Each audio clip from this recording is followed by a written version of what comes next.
Lundi 17 mars 2025. Bonjour, bonsoir à tous, c'est Komorebi. Si vous suivez assidûment les lives, comme c'est le cas d'absolument personne, vous remarquez normalement un nouveau micro, donc ça prend un peu moins de place sur l'image. Ça prend aussi moins de place dans mon champ de vision et j'arrive à voir mon clavier en entier. Donc je prends volontairement, d'autant plus que le son est largement meilleur. En plus de ça, j'ai une nouvelle webcam, donc j'espère qu'elle frisera moins, parce qu'en soi, elle est moins liée à mon PC, vu que c'est un périphérique externe cette fois. Et en plus, l'image est meilleure. Et pour terminer, j'ai également une petite lampe ici, qui aide un petit peu à faire une meilleure image, en plus de ça. Après, j'ai aussi des nouveaux cheveux et une nouvelle barbe, mais ça c'est un détail, ça change pas grand chose à la qualité de l'image ou du son. Juste ma qualité à moi, mais bon, ça, c'est un détail. Et donc ouais, c'est quelque chose qui est plutôt cool et que je suis content d'avoir, qui m'a un peu servi pour ma vidéo sortie ce week-end. Là, je suis votre chaîne. Tac. Bonjour. Parce que ce week-end est sorti mes œuvres de février 2025. 2h25 où je parle des différentes œuvres que j'ai découvertes au courant du mois de février 2025.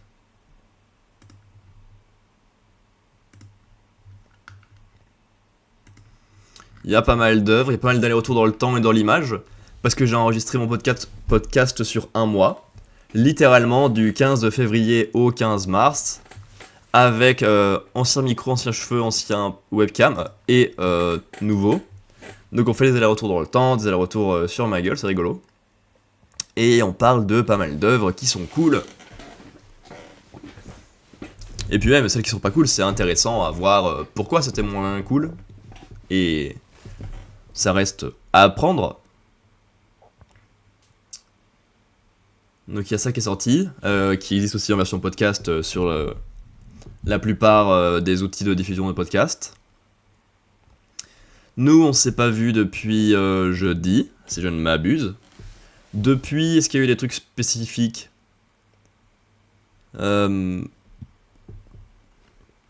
J'ai vu le spectacle La Tournée du Trio de Jérémy Ferrari, Arnaud de Samer et Baptiste Le Caplin. J'ai passé un très bon moment.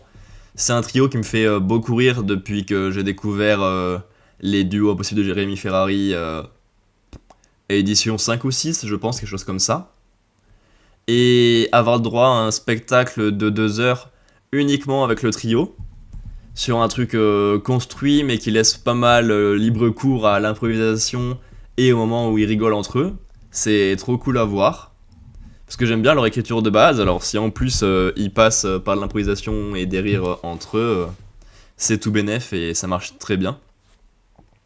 Après, critiquer de l'humour, je trouve ça compliqué, donc c'est pour ça que je parle pas spécialement de spectacle dans mon podcast mensuel, mais voilà, je suis content d'avoir vu ça.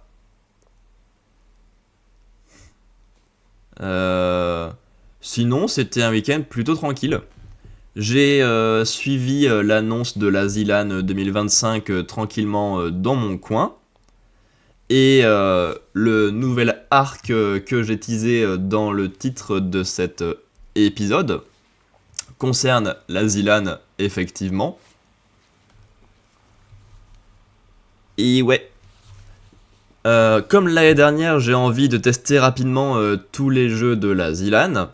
Mais il y en a 4 auxquels on va pas mal jouer pendant 2 semaines, que ce soit nous ensemble en live ou moi dans mon coin, parce que je vais tenter les qualifications le 29 mars avec mon petit frère. Et le premier jeu est un Battle Royale, sachant que moi je suis un joueur casu, console, pas FPS et pas Battle Royale. Donc c'est quelque chose qui va être très compliqué. On se rappelle de ma découverte de PUBG pour la Zilan de l'année dernière qui était une catastrophe. Et malheureusement, la première étape des qualifications se joue sur un Battle Royale, donc j'ai pas mal de boulot. Les autres jeux me font étonnamment moins peur. Parce que c'est un peu plus arcade et j'ai un peu plus l'habitude de jouer à ce genre de truc. Donc ouais, aujourd'hui pour le live, on va discuter tranquillement, faire 2-3 trucs, enregistrer le podcast sur enregistrer le début du podcast de Mars sur les œuvres de Mars que j'ai vues pour l'instant. Derrière, on lit le Shonen Jump numéro 16, qui a que 4 chapitres, donc ça sera rapide. Et derrière, on entame ce nouvel arc entraînement, où donc je vais pas mal jouer en live à Mini Royal, à Party Animals, à Ultimate Godspeed et à Chain Together, que ce soit en solo ou en duo avec mon frère, je suppose. Parce que dans 2 semaines, on tente la qualif Zilan. Et je pense qu'une fois que la qualif sera passée, on testera les autres jeux, un truc comme ça. Bah du coup, si je fais ça, je les ai achetés un peu tôt, je risque de me retrouver bloqué avec. C'est pas très malin ce que j'ai fait comme move. Tant pis, on verra bien. Faut que je... Faut que je partage le lien du live, je pense. Maybe... LD Twitch.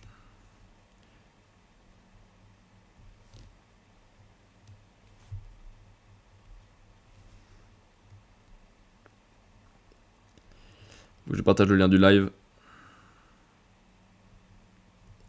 Pouf.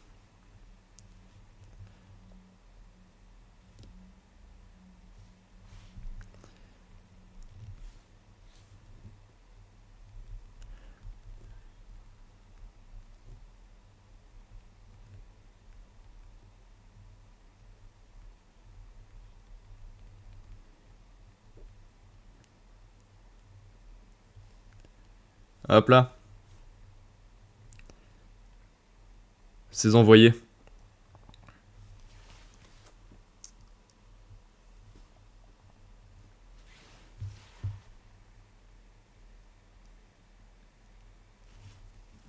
Je le partage sur Blue Sky aussi, et je suis tout à vous.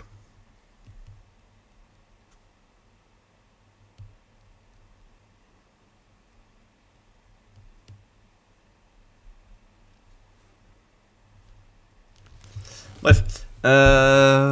Qu'est-ce que je voulais faire? Oui. C'est bon, j'ai remis. Et sinon, depuis... voilà, c'est tout. Cette semaine, je sais pas quand est-ce que je vais live. Aujourd'hui, jusqu'à 17h, je pense. Moins une petite pause repas. Demain, je sais pas encore. Ça peut être très bien oui toute la journée ou pas du tout. Mercredi, ça va être plus compliqué, je crois. Pourquoi est-ce que je crois ça? Non, ça j'ai des trucs que le matin, mercredi. J'aurais juste un rendez-vous le matin, mais sinon je pourrais. Donc mercredi et jeudi, plutôt sûr en quantité. Le reste, ça sera aléatoire, ça dépend pas vraiment de moi. On verra bien. Et sinon, qu'est-ce qu'il y a cette semaine qui m'intéresse?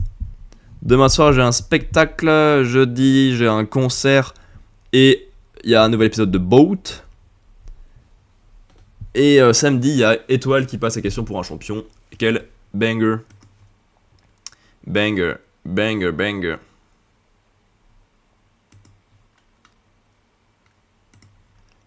Hop. Pour se mettre en jambe ce matin, on va se faire un petit quiz rapidement. Hop, culture quiz.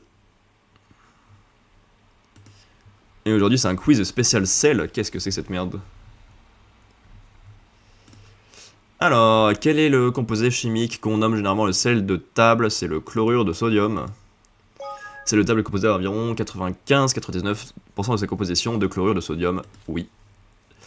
Quel est le nom de la fine couche de cristaux blancs qui se forme à la surface des marais salants? C'est ça la fleur de sel? Ok, c'est le seul terme que je connaissais, mais je savais pas que c'était ça la définition. D'accord. De quelle couleur est le sel de l'Himalaya? Il est rose. Le sel rose de l'Himalaya possède sa couleur en raison de la présence d'oxyde de fer et d'autres minéraux en trace dans le sel. La grande majorité du sel français est récolté par évaporation solaire marais salant. Bah, je vois pas comment il peut être fait d'autre sinon.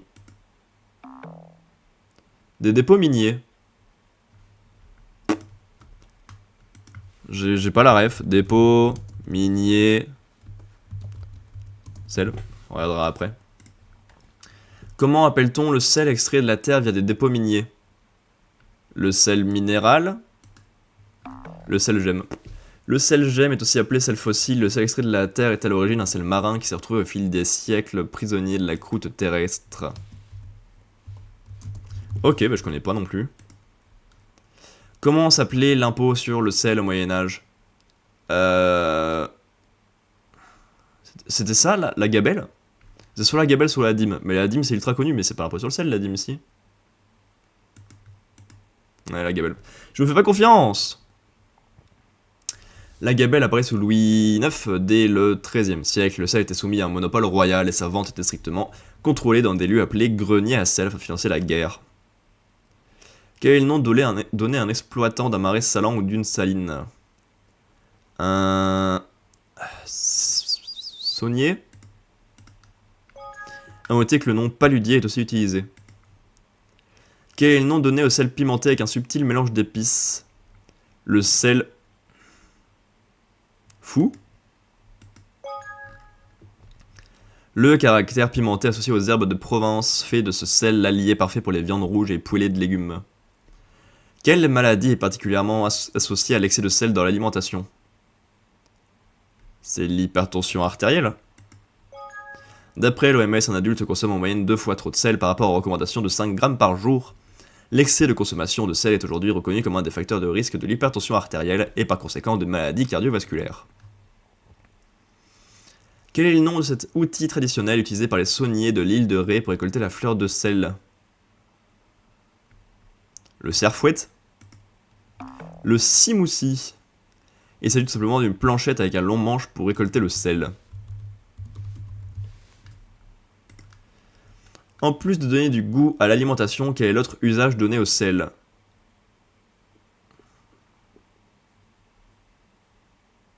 C'est ça, non? Mais non, ça fait fondre la glace. Enfin...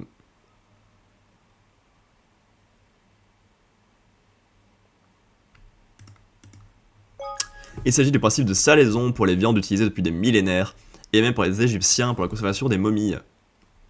Ah ouais, il y a du sel sur les momies? Trop bien ça. À l'inverse des propositions, le sel permet de faire dégeler le sol plus rapidement pour éliminer la glace sur les routes, et une eau salée a une température d'évolution un peu plus élevée qu'une eau sans sel. Ah ouais? Ah, mais faut peut-être mettre le sel une fois que l'eau est à ébullition alors, plutôt qu'au tout début. De quoi est constitué le sel noir d'Hawaï? De base, j'aurais dit du charbon, mais... ouais. Le sel noir d'Hawaï est un mélange de sel marin et de charbon actif de lave noire. Il s'agit d'un sel particulièrement fort. Quel est le nom de ce sel bleu? Pourquoi il y a Vichy, mais des trucs qui ont rien à voir, qui passent plus loin? De base, j'aurais dit que c'était pas Vichy parce que ça me dit rien. Mais vu les propositions, vu qu'il y a Vichy au milieu, c'est bizarre. C'est mongolique, allez. Le sel bleu de Perse est un sel gemme composé d'un minéral, la sylvinite, qui lui donne des reflets bleutés. Il est extrait des mines de la province de Semnan en Iran.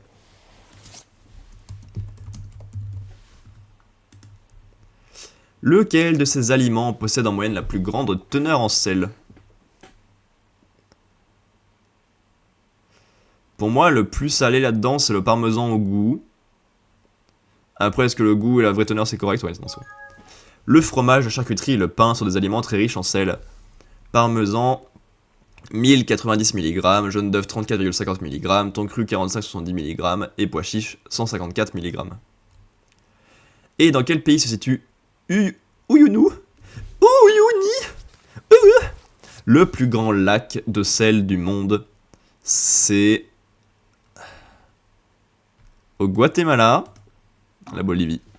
Situé à 3658 mètres d'altitude, Salar d'Uyuni est le plus vaste désert de sel du monde, avec une superficie de 10 582 km². Il est situé dans une région au climat très sec et froid, il ne tombe guère plus de 190 mm de précipitations par an. 9, c'est ok. J'aurais pu faire mieux, mais... pas non plus un gros regret.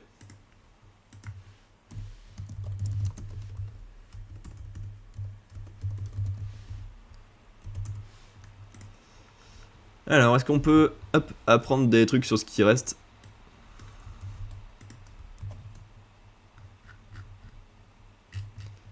Il n'y a pas grand chose là-dessus, très bien.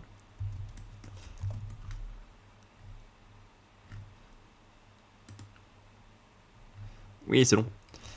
La halite, couramment appelée selgem dans le langage minier, est une espèce minérale solide composée de chlorure de sodium de formule brutale NaCl.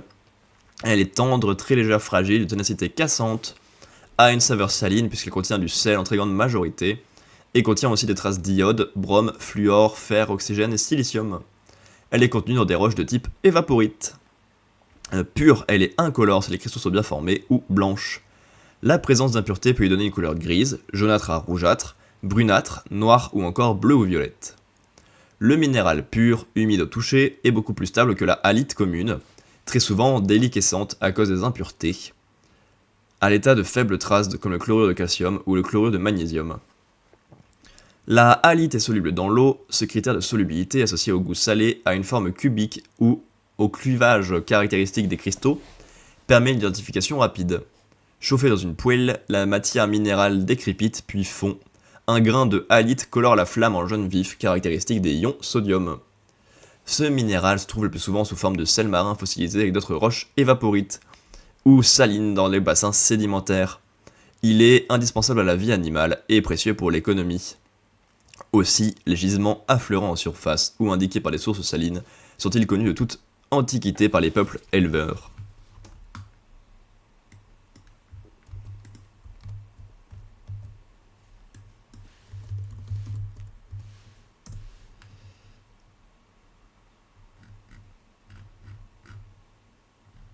Ouais, bon, il n'y a pas plus d'informations que c'est un outil. Quel est l'outil? Le simoussi.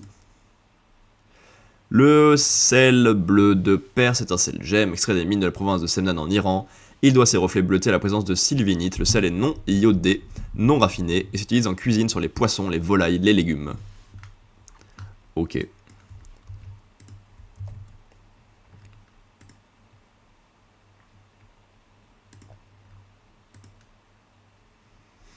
La Salar d'Uyuni est un salar situé sur les hauts plateaux du sud-ouest de la Bolivie. Il est à proximité de la ville d'Uyuni, dont il tire son nom. Ça se tient, ça se tient.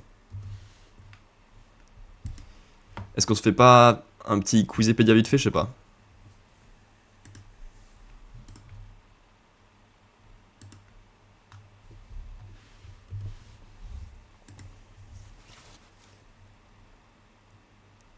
Bengi. Dans quel pays c'est ça? J'en sais rien.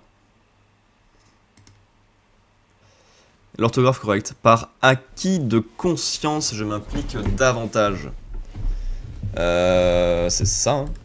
Ah, c'est acquitté. Pardon. Boisson composée d'un tiers de café serré, d'un tiers de lait et d'un tiers de mousse de lait serré dans une grande tasse, souvent agrémentée d'un dessin à la surface.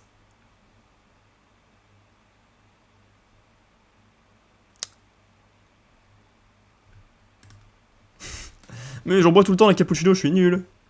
Triade composée des membres suivants Dino, Ennio et Pemphedro.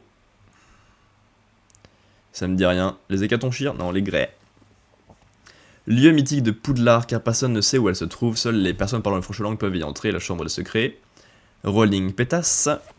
Cette plante du genre Fraxinus produit des fruits appelés samar. Elle fournit un bois très résistant. C'est le frêne qui fait ça. Les 7 samouraïs, c'est Akira Kurosawa, ouais. Ce médecin, chancelier de l'ordre de la libération, spécialiste de génétique cellulaire, a notamment rassemblé les résultats de ses travaux dans Sexualité et génétique des bactéries en 1961 et reçu le Nobel de médecine en 1965. Je connais pas grand monde là-dedans. Dans quel département se situent les villes suivantes? Le Tampon, Saint-André et Saint-Louis. C'est en Martinique, à La Réunion. Ce milieu offensif des années 70 de sa notoriété a sa façon surprenante de tirer les penalties en douceur. Il utilisa notamment cette technique lors de la séance de tir au but de la finale de l'Euro 76 face à la RFA. Panenka, c'est le seul que je connais. Principale protéine du lait, la caséine. Auteur de Brise marine, dont du poème Et l'après-midi d'un faune. Il s'agit de Michel Onfray. Pas du tout. Stéphane Mallarmé. Général allemand surnommé le renard du désert, il dirigea l'Africa Corps et devint opposant d'Hitler qui le contraignit au suicide. Le renard du désert, c'est lui. Ça, c'est une pintade de Numidie, un faisan prélat. Le festival à Orange, Vaucluse, c'est les Corégies. Gustave Courbet, il appartient au mouvement... Courbet, c'est le réalisme. Sinéad O'Connor, il a chanté... Aucune idée. How We You Nothing, non. Nothing Compares to You. En 1047, quelle bataille opposa Guillaume, aidé du roi Henri Ier de France, à une coalition de barons normands? La bataille d'Hastings, bien sûr. Du Val-es-Dunes. Quel est cet outil? Un marteau. Non, je sais pas non plus. Un doloir. Une battue. Quel sportif belge autour sur cette image? J'en ai aucune idée. David Goffin. Allez, hop là. 11 sur 20, c'est correct. Et du coup, acquis de conscience, c'est écrit comme ça. Et je sais juste pas écrire.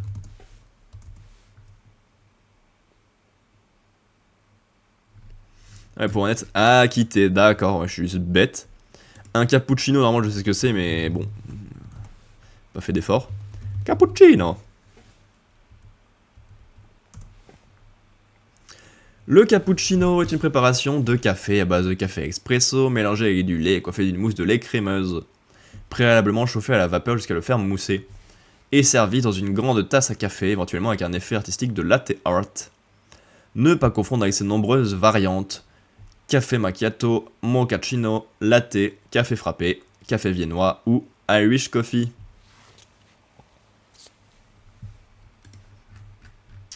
Les grès.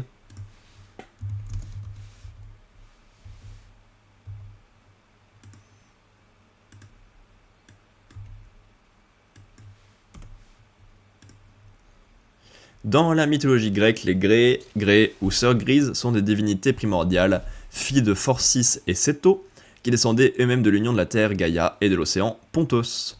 Elles sont les sœurs aînées de Méduse et des Gorgones ainsi que leurs gardiennes.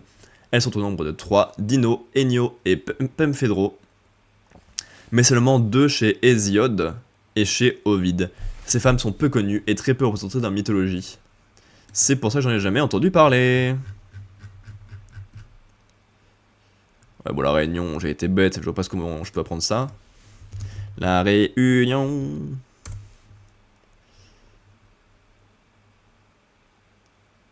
Ah, c'est les arrondissements. Saint-Benoît, Saint-Denis, Saint-Paul, Saint-Pierre. Dès qu'il y a Saint, c'est la Réunion, d'accord. Stéphane Mallarmé.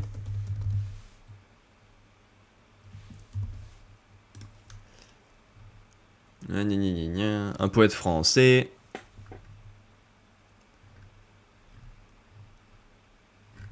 Y a pas ses œuvres. Ouais, il y en a plein, mais alors pour les apprendre par cœur, merci à tous.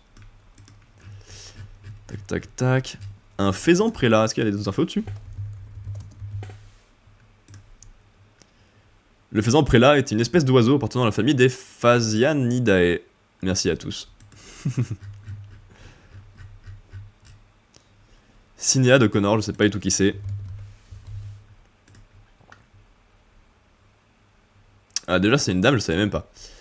Sinéad O'Connor, devenue Magda David en 2017, puis Suada David ou Suada Sadekat en 2018, née le 8 décembre 1966 à Dublin et morte le 26 juillet 2023 à Londres, est une auteure, compositrice, interprète et musicienne irlandaise. Son premier album, The Lion and the Cobra, incluant le single Mandinka, sort en 1987 et remporte un important succès en Europe et aux États-Unis. En 90, sa reprise de Nothing Compares to You, chanson composée par Prince, est numéro 1 en Europe et aux États-Unis, et l'album attenant I Do Not Want What I Haven't Got s'écoule à 7 millions d'exemplaires dans le monde entier. Val-es-Dunes. Val-es-Dunes.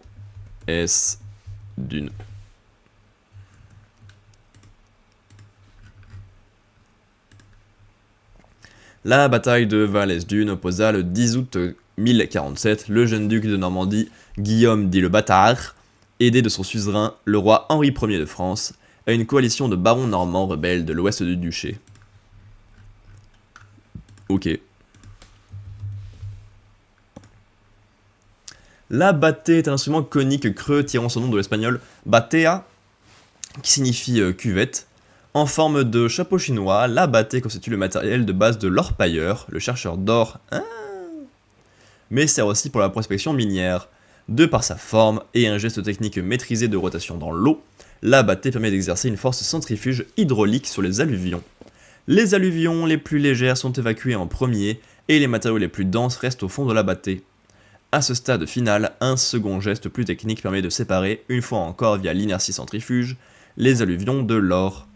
Le mot bâtée est aussi un terme générique désignant les outils des chercheurs d'or, en forme de récipients ayant des formes et appellations différentes à travers le monde, faites de bois, de plastique ou de métal, appelées auge, pan, plat. Hop là. Voilà. On s'est bien quizé la gueule. Donc je pense qu'on va pouvoir passer en mode enregistrement de podcast. Ça devrait prendre un peu de temps également. Parce que pour l'instant, sur le mois de mars, j'ai découvert 2 films, 3 mangas et 1 roman. Et pour l'instant, j'ai parlé d'aucun, j'ai enregistré encore aucun. Donc je pourrais commencer à en enregistrer un petit peu, histoire de nous faire gagner du temps. Sinon, je vais quand même retrouver le 15 avril à tout enregistrer d'un coup, et ça va me fatiguer. En plus, j'ai rien besoin de faire, je clique juste sur démarrer l'enregistrement et c'est prêt. Donc je pense qu'on va faire ça, tout simplement.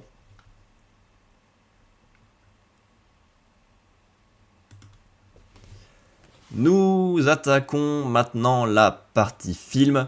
Je commence assez tôt l'enregistrement et en live, donc je peux pas vraiment être sûr de combien de films nous aurons à traverser et de leur qualité ou quoi. Mais on va pouvoir attaquer cette partie qui est une des plus grosses du podcast tous les mois.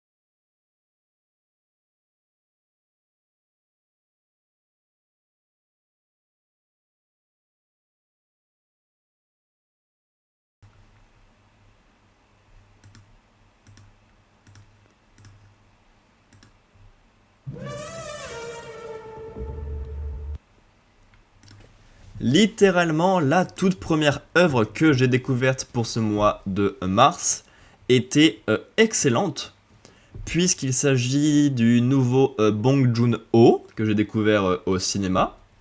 J'étais pas allé au cinéma depuis octobre, je crois, donc j'étais pas très au courant des futures sorties. La seule dont j'étais vraiment au courant et que j'attendais assez impatiemment était le nouveau film de Bong Joon-ho, parce que j'aime bien ce réalisateur, j'ai déjà vu 3 de ses films. Parasite au cinéma que j'avais adoré, le Snowpiercer à la maison que j'avais adoré, et Okja à la maison que j'ai 100% oublié. Donc c'est quelqu'un que j'aime beaucoup, on va dire, quand il n'est pas sur une plateforme de streaming qui peut plus ou moins interférer. Parce que vraiment, Okja, j'en ai aucun souvenir, c'est une folie. Et ouais, c'est le seul truc qui a réussi à me motiver à retourner au cinéma depuis Belle Lurette, et ça fait plaisir. En plus de ça, c'était avec 2 amis, de 2 groupes de potes différents. Et ça fait du bien de faire des ponts un peu entre les groupes grâce au cinéma. C'est pas le Bong Joon-ho que j'ai préféré sur les 4 que j'ai vus, loin de là, mais j'ai passé vraiment un super moment. C'est principalement le dernier acte qui m'a dérangé pour passer un excellent moment, parce que je l'ai trouvé un poil longué, puisqu'il se débarrasse de beaucoup de parties du film. Parce que jusqu'au dernier acte, le film est très complet, puisqu'on a à la fois pas mal d'humour, on a de la science-fiction avec cet univers de remplaçants et ses copies de copies d'humains. On a du social, vu que c'est du voyage dans l'espace, avec une volonté de créer une nouvelle espèce humaine parfaite en arrivant, avec les plus pauvres et les moins avancés qui peuvent se faire remplacer, être très maltraités et juste devoir mourir en boucle, et pas mal de moqueries des puissants évidemment, donc tout ce qu'on retrouve habituellement chez Bong Joon-ho, mais bah en bien mélangé.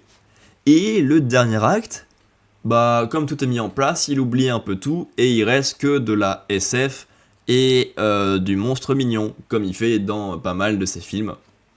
Le problème, bah, c'est que comme il n'y a plus que un seul pan du film, ça en devient plus long et moins bien.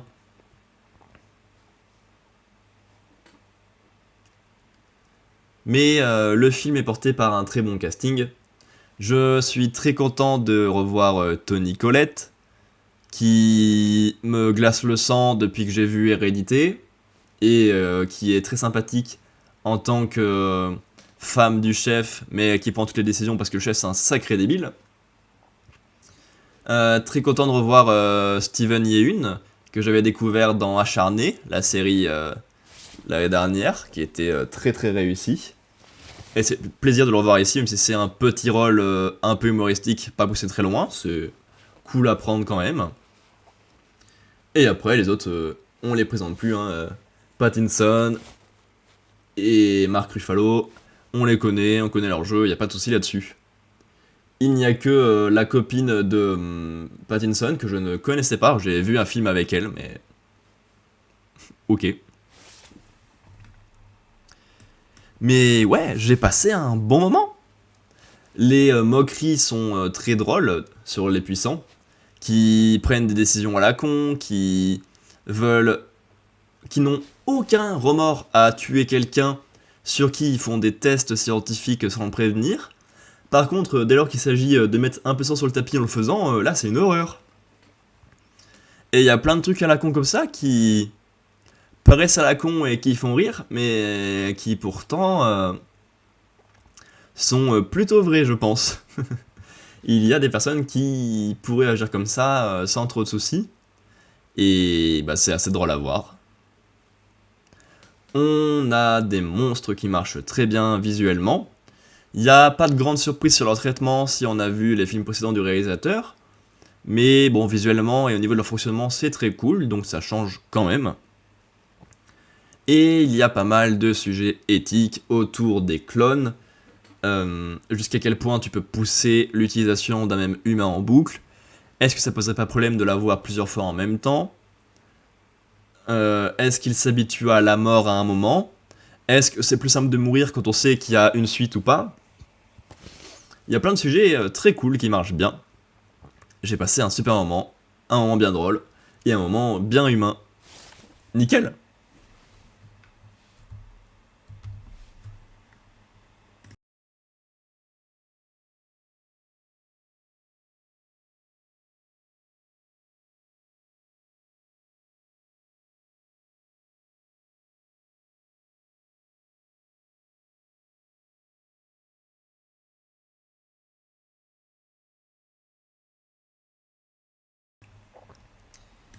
Derrière, j'ai vu Noob, les Arcanes Ultimes. Donc le premier film standalone après la fin de la diffusion en web-série assez régulière. Donc ça serait logiquement l'équivalent de la saison 12, mais en lâchant le format série pour faire un film. Et bah, on a malheureusement du déjà vu dans tous les sens. Ça fait un petit temps que c'est cool à voir, que c'est un projet intéressant à suivre, parce qu'il y a pas mal de monde qui bosse dessus, qu'il y a beaucoup d'efforts dessus, Mais au niveau du résultat, on se retrouve un peu tout le temps avec la même chose et c'est dommage. Le surnom du film, c'est les Arcanes Ultimes. Et j'ai jamais vu un film porter aussi mal son nom. Parce que ces fameuses arcanes, je trouve qu'elles arrivent un peu au pif dans le film. Il y a un personnage qui dit ouais, j'ai vu que ça existait il y a 50 ans, mais on va chercher que maintenant. Puis il y en a un autre qui le trouve par hasard d'un coup sans prévenir. Puis ben, ils sont que deux à s'en servir et ils se battent dans leur coin, loin du scénario du reste du film, qui implique tous les personnages et toutes les intrigues. Et je trouve ça étrange, parce que l'intrigue du hardcore fonctionne bien pour le reste, parce qu'elle permet d'apporter un peu d'enjeu et d'impact, avec toute mort définitive pour les personnages. Et il serait temps de mettre un peu d'enjeu et de stress, parce que sinon ils meurent tranquillement. Là, ils se questionnent un peu plus avant de laisser leur personnage mourir. Ou ils s'en servent pour des plans alambiqués. Mais plans alambiqués qu'on a déjà vus. Gaïa, qui fait semblant être en position de faiblesse pour gagner d'un coup et piéger tout le monde, c'est évident. Les personnages sont tellement installés que ça devient un peu juste une routine sur les actions, sur la construction, sur l'avancée des personnages. Gaïa piège tout le monde, impressionne tout le monde, mais perd à la fin.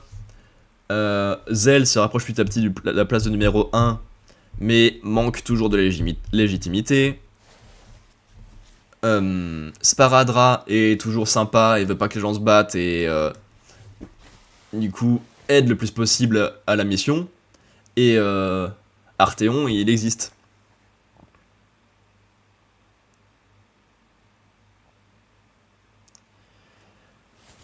Si t'as joué au jeu, ce qui n'est pas mon cas, tu dois être plutôt content de pouvoir voir aussi la guilde Rush enfin arriver dans la version vidéo, jouée par les musiciens de Starry Sky, ça fait plaisir. Mais, même si la forme est plutôt cool, qu'on découvre enfin des quartiers plus avancés des différentes factions, qu'on découvre quelques personnages supplémentaires, l'ensemble est un peu trop habituel, un peu trop déjà vu et c'est dommage. Je pense que c'est un contenu autonome sympa, tu dois pas être trop mal si tu commences avec ça. Mais alors si t'as vu les 11 saisons au fur et à mesure de leur sortie, et que t'as revu la vidéo qui les compile toutes, il y a donc très peu de temps, ça reste une continuité basique. Pas mauvaise, loin de là, mais déjà vue et en n'ayant pas grand chose de plus à dire dessus.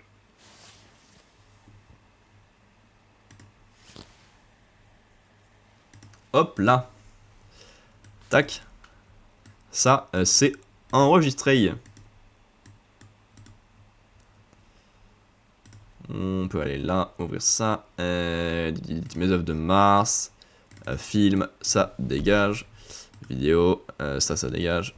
Et ça, renommé film 01, paf.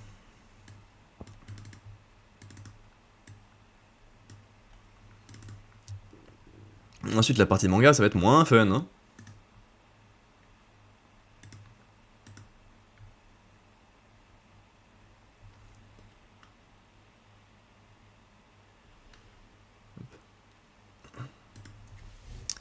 Nous attaquons maintenant la partie manga. On est le 17 mars, donc je prends un peu d'avance. J'ai lu 3 mangas pour l'instant, qui font partie des rattrapages que je n'avais pas encore lus du mois précédent. Et je sais pas du tout à quoi va ressembler ce mois, parce qu'il reste plus non plus énormément de jours, que j'ai toujours lu aucune nouveauté de ce mois-ci, parce qu'on a essayé de se servir du pass culture de mon frère et que c'est un bordel. J'ai les parties 7 et 8 de Jojo Bizarre Adventure que j'ai récupéré d'occasion aujourd'hui et la semaine dernière. Donc ça me fait un peu plus de 50 tomes à lire en plus d'un coup. Je sais pas dans quel ordre ni quand. Et on aura les rattrapages du mois de mars qui sont censés terminer Mob Psycho 100 et reprendre le rattrapage de Kamuya Ride. Le problème, c'est que je sais pas qu'est-ce que j'aurais réussi à lire à la fin du mois, parce qu'il ne reste pas non plus tant de jours que ça.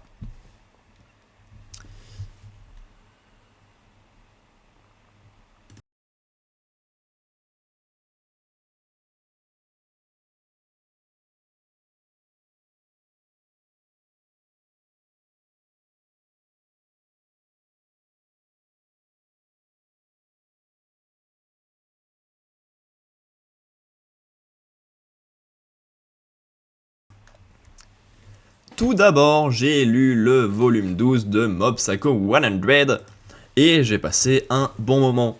Le niveau est assez aléatoire avec ce manga, mais il y a des bons moments. Alors que, j'adore faire cette blague, avec One Punch Man, c'est aléatoire aussi, mais c'est que dans le négatif, c'est aléatoire. Ici, on a le droit à 2 combats qui sont plutôt propres, puisqu'il restait debout Mob, le grand chef de la griffe, et son dernier grand général. Et on a Mob qui les défonce, utilisant ses pouvoirs, classico-classiques, mais qui est en même temps dans la compréhension. Parce qu'il a peur de devenir comme eux, parce que c'est une possibilité, s'il s'enferme dans ses pouvoirs, s'il les utilise pour lui, ou s'il se fait contrôler par quelqu'un de méchant qui veut les utiliser pour lui. Donc c'est des trucs qu'il pourrait connaître et qu'il a peur d'affronter. Donc il les affronte dès maintenant et essaye de les comprendre pour voir comment est-ce qu'ils en sont arrivés là, comment est-ce qu'ils pourraient en sortir et qu'est-ce qu'il peut leur apporter.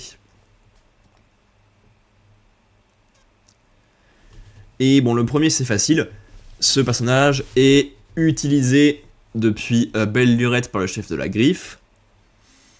Il le sait, mais il refuse d'ouvrir les yeux et de changer. Mais voilà, ça lui sert de coup de pied final pour se lancer et c'est très cool.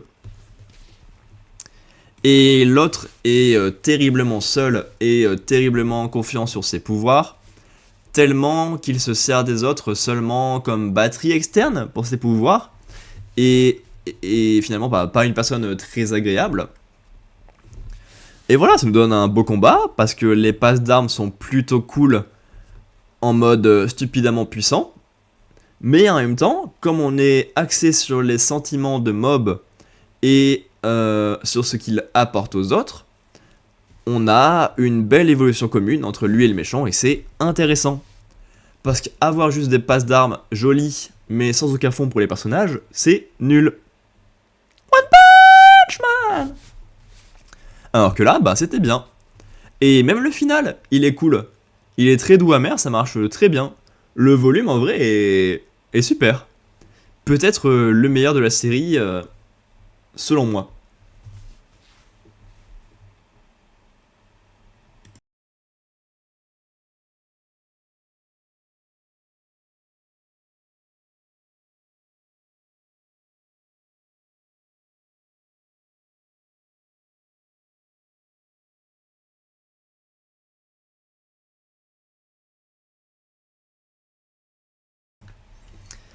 Ensuite, j'ai lu le volume 13 de Mob Psycho 100 et c'était tout de suite beaucoup moins bien. En même temps, après un magnifique tome qui conclut un arc narratif sur un combat hyper réussi, derrière, quand t'es un peu en transition, en mise en place et en blabla, c'est plus compliqué. Parce que la transition est bien longue, elle fait quasiment tout le volume là. Et alors, généralement, j'aime plutôt bien les transitions, les mises en place, plutôt que les guerres. Ça, on se sait. Mais c'était assez vide et assez longué. On a le droit aux conséquences du combat contre la griffe, avec un nouvel employé récupéré pour Reigen. Et c'est dommage, le personnage concerné était plutôt intéressant, mais une fois employé, il apporte pas grand chose. Même si lui et Mob ont de nouvelles envies pour l'avenir, ce qui les rend un peu plus autonomes et questionne un peu Reigen sur ce qu'il fera s'il a plus de gens utiles dans son entreprise. Et surtout, la vraie conséquence, c'est un brocoli géant qu'on voit sur la couverture qui a poussé dans la ville et qui attire pas mal de monde, que ce soit monstres, aliens ou n'importe quel clan, parce qu'il est chargé d'énergie. Mais avant d'en parler, on a le droit à une chasse aux monstres très vide. C'est un personnage chasseur de monstres qui arrive, qui demande de l'aide à Raigun. Raigun demande ses deux pouvoirs d'y aller, il défonce les monstres, enfin... On est littéralement dans l'arc de l'association des monstres de One Punch Man, et c'est donc pas intéressant.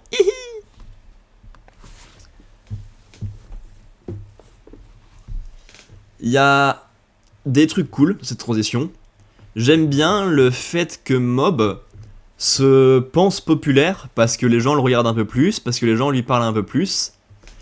On en est au point de se questionner si c'est vrai, que les gens l'apprécient plus, ou s'il se fait juste des films basés sur pas grand chose, parce que ben il est dans cet âge-là, de soit se déprécier, soit s'adorer beaucoup pour pas grand chose. Mais bon, bah ça suffit pas. Et sinon, on a le maître du culte de Psychocast, Casque, qui arrive et qui apparaît, ce qui est étrange puisqu'il s'agit de Mob à la base, qui supplante la population et contrôle tout le monde mentalement par la nourriture. À voir où ça va mener, mais bon, bah c'est assez vide comme volume. Il est important pour mettre en place la suite, mais à lire en lui-même, c'était pas une grosse claque.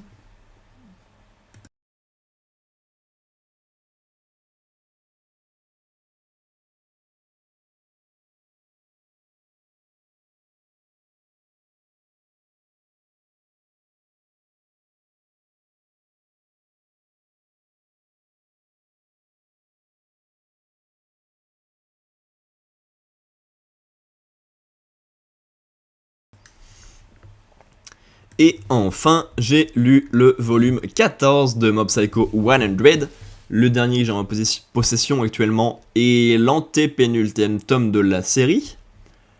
Je veux dire, c'est bizarre de se dire qu'il reste que 2, mais en même temps, bah, le volume s'est terminé sur la fin d'un arc, donc bah, tu peux très facilement lancer un arc de 2 volumes et conclure. Le volume est pas mal, il y a des petits soucis par-ci par-là où c'est pas exceptionnel, mais ça marche plutôt bien.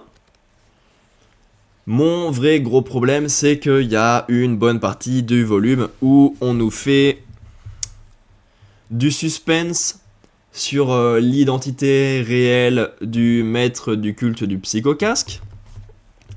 Alors qu'au volume d'avant, il y a Smile qui est parti tout seul, qui s'est posé sur l'arbre, et qui a dit « Bah tiens, j'en profiterai bien pour devenir dieu ».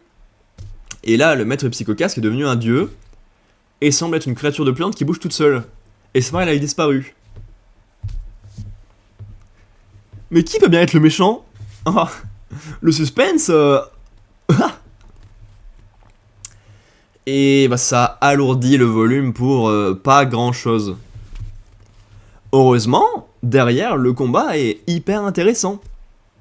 Quand on est juste face à face entre Smile et Mob, c'est hyper intéressant.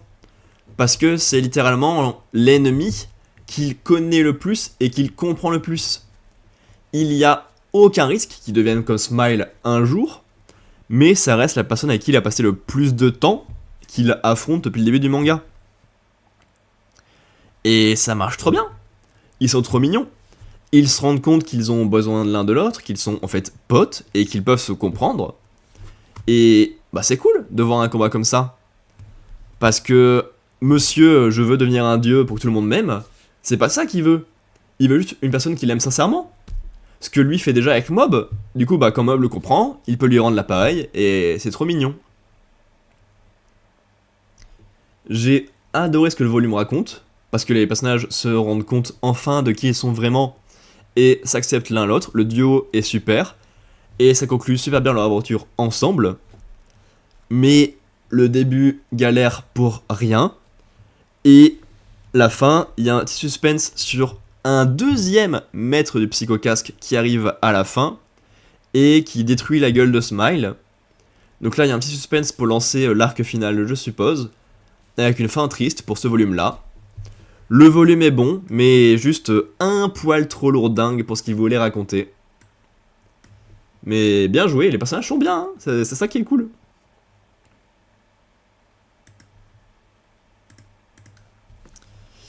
Take. Ça en blanc c'est fait, ça en blanc c'est fait. Ah bah voilà. Là on fait une paire de coups. On live tranquillement et en même temps j'enregistre le podcast petit à petit, ça va être bien comme fonctionnement, je suppose. Derrière je monte ça vite et tout roule.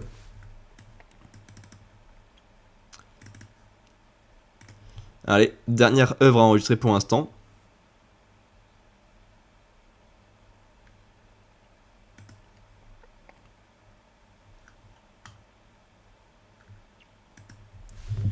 Nous attaquons maintenant la partie roman.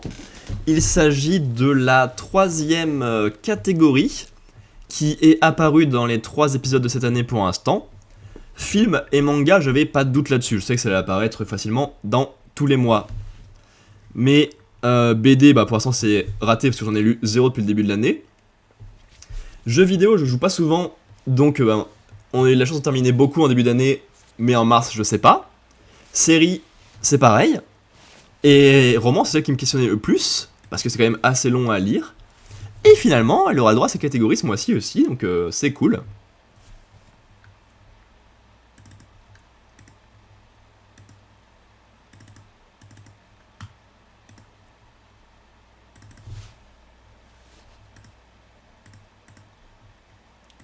C'est un peu grand comme image.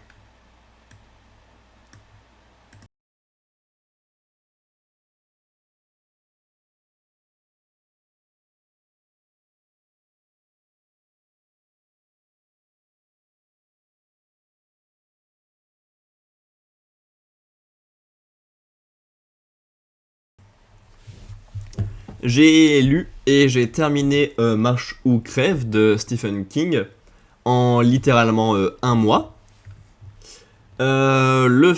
Livre est moyen. Il est déjà plutôt sexiste.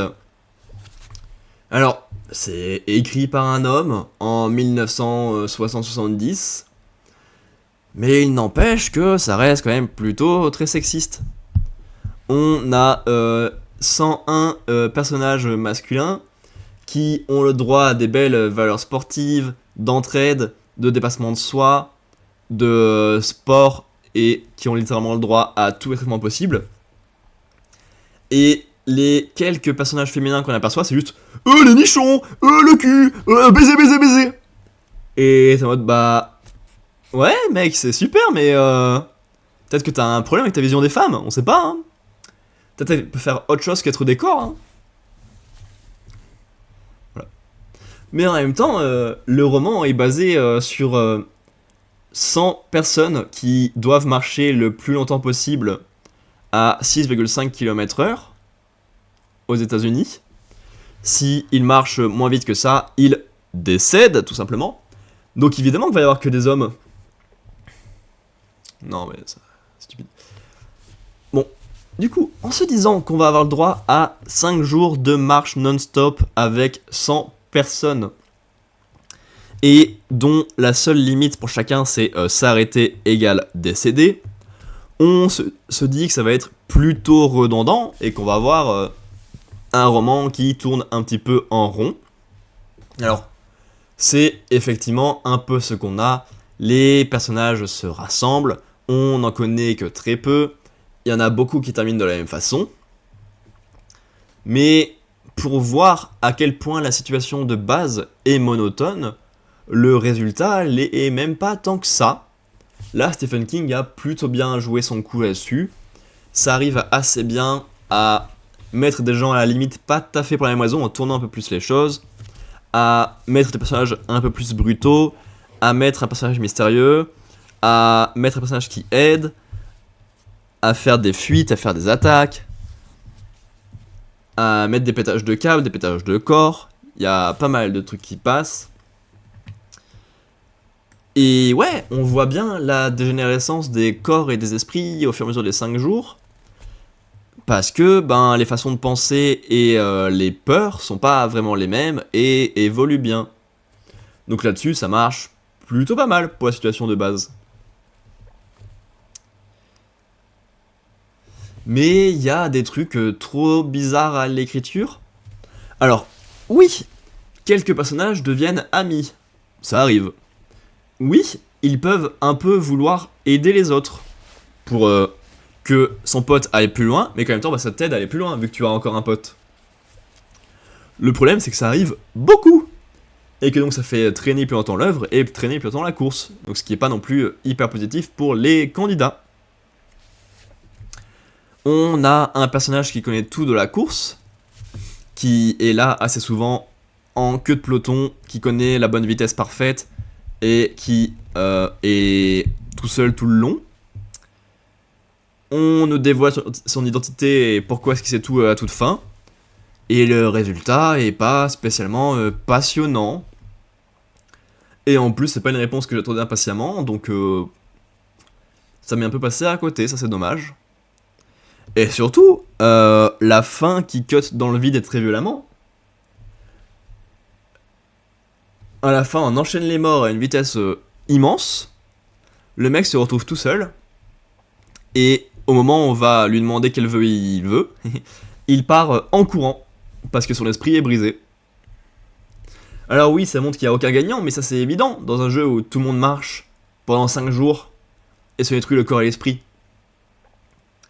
Mais ouais, la fin est rapide et en autre boudin. Dommage, parce qu'il y a des thématiques et des sujets intéressants, mais on sent bien que c'est vieux au niveau du traitement des femmes. Et que c'est le tout premier écrit entier qu'il a fait. J'ai vu ça sur Wikipédia. C'est sorti en 79 sous le nom de Richard Bachman. Donc tu pourrais dire qu'il a fait ça plus tard avec un autre nom parce qu'il en avait un peu plus honte. Mais en fait, c'est son tout premier écrit terminé. Donc bah il y a des faiblesses, il y a des maladresses de début d'écrit, c'est normal.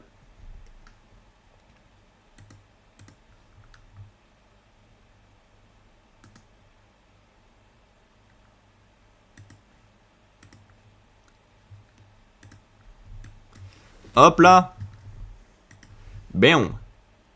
Podcast bien avancé, merci à vous. Ça fait plaisir. Ça c'est ok, ça c'est ok.